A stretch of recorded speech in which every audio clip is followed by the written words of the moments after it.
Hello बच्चों, कैसे हो आप सब। अभी सबकी छुट्टियां चल रही होंगी तो हम हिंदी व्याकरण को मनोरंजन के तरीके से पढ़ते हैं। ठीक है, एंजॉय करते हुए हम हिंदी व्याकरण को पढ़ेंगे। फर्स्ट हमारा पार्ट है वर्ण भाषा की सबसे छोटी इकाई होती है। वर्ण जो होता है सिंगल वर्ण, वो भाषा पूरी जो हमारी भाषा बोलने में आती है उसकी सबसे छोटी इकाई होती है। वो मैं आपको बता, अब यहाँ पर आपके सामने कुछ वर्ण दिए गए हैं, जैसे क, ख, ग, घ। क क्या है? वर्ण। ख क्या है? वर्ण। तो ये सब वर्णों को जब हम मिलाते हैं और मात्राएं भी लगा देते हैं उनमें, तो वो एक भाषा बनती है। मिलाकर उनको भाषा बनती है। अभी ये सिंगल वर्ण है, तो ये वर्ण जो हुआ वो भाषा की सबसे छोटी इकाई हुई, है ना।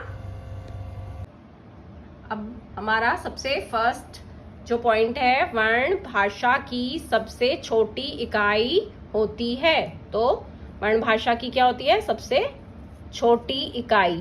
इसको हम अंडरलाइन कर देते हैं, छोटी को। ठीक है, नेक्स्ट हमारा है वर्ण दो प्रकार के होते हैं। वर्ण कितने प्रकार के होते हैं? दो। कैसे होते हैं दो प्रकार के? एक तो स्वर होते हैं और एक व्यंजन होते हैं। वर्ण ये देखिए, ये हमारे हैं स्वर आ ई उ ऊ री ऋषि ए ओ अंग आह। ये हमारे हो गए स्वर। और हमारे व्यंजन हो गए क ख ग ण च छ ज झ ण ट ठ ड ढ ण त थ द ध न। ये हमारे हो गए व्यंजन, स्वर और व्यंजन, है ना।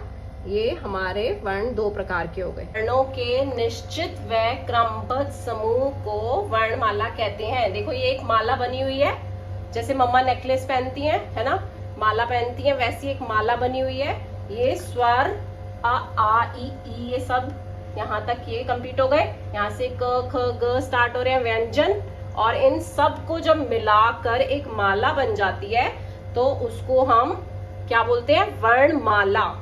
अब हमारा लास्ट पॉइंट में क्या लिखा हुआ है? व्यंजनों के साथ प्रयोग किए जाने वाले स्वरों के चिन्ह मात्रा कहलाते हैं। अब ये कैसे पता चलेगा? व्यंजन क ख ग घ होते हैं, उनके साथ प्रयोग किए जाने वाले स्वर अ से अनार, आ से आम, ये मात्राओं के रूप चिन्ह के रूप में, स्वरों के जब चिन्ह बन जाते हैं ये, उसे मात्रा कहते हैं। मैं आपको ये समझाती हूँ कैसे। बच्चों, हमने क्या पढ़ा था? व्यंजनों के साथ, व्यंजन क है, ठीक है, उसमें हम क्या प्रयोग करेंगे? स्वर। अ से अनार ले लिया हमने, स्वर, ठीक है। और जब हम इसका चिन्ह लेंगे, अ से अ की मात्रा, स्वर का चिन्ह अ की मात्रा होता है ना। अब जब हम इसको व्यंजन के साथ प्लस करेंगे, ऐड कर देंगे, देखो हमने इन दोनों को ऐसे जोड़ दिया, ठीक है। जब हमने इनको जोड़ दिया तो ये वाला जो स्वर था ये तो हट जाएगा, और आ का अ की मात्रा बन जाएगी। यहाँ पर अ की जगह, स्वर की जगह अ का चिन्ह बन जाएगा, और क आ का बन जाएगी, है ना। तो इसे अब यहाँ पर स्वर की जगह, अ की जगह, स्वर की जगह पे ये क्या बन गया? अब यहाँ पर मात्रा, अ की मात्रा, है ना।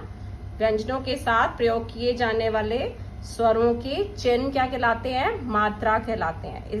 ये क्लियर हो गया आपको? होपफुली बच्चों, आप सबको हिंदी व्याकरण के इस टॉपिक के वर्णमाला के बारे में जो आज मैंने आपको सिखाए हैं पॉइंट्स, ये अच्छे से आपको याद हो गए होंगे, समझ आ गए होंगे। आप ज़्यादा से ज़्यादा लाइक, शेयर और सब्सक्राइब कीजिए, ताकि मैं आप सबके लिए ऐसी वीडियोस और ज़्यादा बनाऊं और आप सबको क्लियर कर पाऊं। Thank you, bye.